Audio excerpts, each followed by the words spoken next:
Hi, welcome to the Online Jewelry Academy. I'm Professor John Ahr, your instructor. Many of you have written in asking me questions about what torch you should buy for your studio. Well, this video will answer most of those questions. Now, I'd like to begin not with the torches, but by talking about the accessories I have over here. The first thing that I want to talk about is the ventilation system. This is probably the most important thing that you need when working with your torch.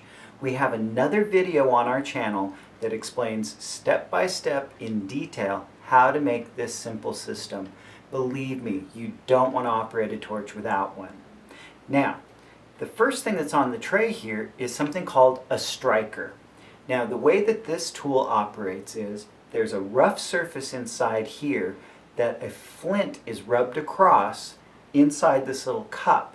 The cup captures the gas, and when I squeeze it, it makes a spark and we ignite the torch. Now, don't use candles, matches, or for heaven's sake, a cigarette lighter. You could hurt yourself. You should only light your torch with a striker. And for those of you who get tired of lighting it over and over again, they have an electronic one on the market. It's like 25 bucks. The next thing that you need is an adjustable crescent wrench. And what you're going to use that for is to tighten any of the connections that you might need to tighten that will keep you from experiencing a gas leak in your studio, which could be explosive. So use your crescent wrench and keep it handy. And if you're going to check for leaks, mix a small amount of water and detergent and paint it gently over the fitting, and if you see any bubbles, it's not tight. Tighten it up with your crescent wrench. Okay, some of the torches require different tips of various sizes. I have a couple right here. Take my advice. If you can get different size tips for your torch, you should. Because sometimes you might need a bigger flame or a much smaller flame. And if you have a different size tip, you'll be able to do that. Now, to keep those tips operating properly, you're going to need a tip cleaner. Basically, all this is a collection of little tiny round files that you put into the ends of the tips so that you have a smooth flow of gas from your torch tip so that it won't sputter. You have a nice smooth flame. You get your soldering done without any problems at all. Okay, let's talk about the actual torches now. This one is great, but there are a lot of torches on the market that look like this one. So do your homework, read the packaging, read the information on the description online before you buy it. You want one that is guaranteed to at least get up to 1500 degrees Fahrenheit. If it doesn't reach that temperature, it's not going to work for jewelry soldering. But if you do get this one, it'll work just fine, and when you're not using it, you can brown the top of your creme brulee with it. Okay, now this one is equipped with a striker, so you don't need that extra striker. All you have to do to operate this one is just turn it on, get the gas flowing, and then hit the striker.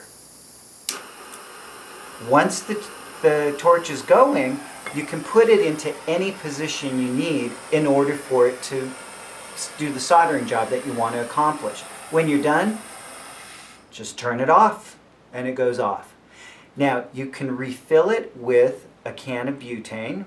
This you can get at any hardware store. And this torch, what's nice about it, it's small enough to fit into your toolbox, so it stores away when you're not using it. All right. Now, the next torch that I have here is a little bit bigger, a little bit more clumsy, but this torch will work just great. You can buy it at any hardware store. These canisters are disposable. When they run out, you just take this top part off, it unscrews, and you can screw it onto a new canister that you can buy at your hardware store. It too is equipped with a striking system, so you don't need the separate striker. You just push the button and it lights. So you would turn it on and push the button and it will light the flame, and then you can adjust the flame here, and there's a button right here that you can depress that will keep the flame on. So it's super easy to ignite. All you have to do is just push the button. instant flame. It's great, and it gets hot enough, okay? Now, let's talk about this last torch. I'll get these out of the way so you can see better. This torch is an acetylene torch. It's actually an air acetylene system. It operates using an acetylene tank. This size of tank is called a B tank. Now, this is a great size for a home studio, but be sure if you get a tank of acetylene gas that you either chain it or bungee cord it or somehow tie it to either your bench or the wall so that it never falls over or leans over. It always has to stay upright. Okay, now this tank is equipped with a regulator. It helps to adjust the amount of flow of gas out of the tank, and it'll tell you how much gas you have in the tank. Okay, on the market, don't be confused. You'll see sometimes where a tank or a system like this will have two dials on the regulator. The dial that I don't have is the one that tells me what the pressure is on the gas that's escaping from the tank. You don't really need that one. You adjust the gas flow right here. Now this dial on this regulator, what it does is it tells me the capacity of the tank, how much gas is left in it. You only turn this tank on a quarter of a turn. So if you have a pie or a clock from 12 to 3, quarter of a turn. So when I turn this on, you're going to see this needle jump. And, it's off tight. There we go. Did you see the needle jump? Anyway, it tells me that I have a little over a quarter of a tank of gas left, which is perfect. Okay, so the gas is coming out of the tank through the regulator, through the line to this valve here.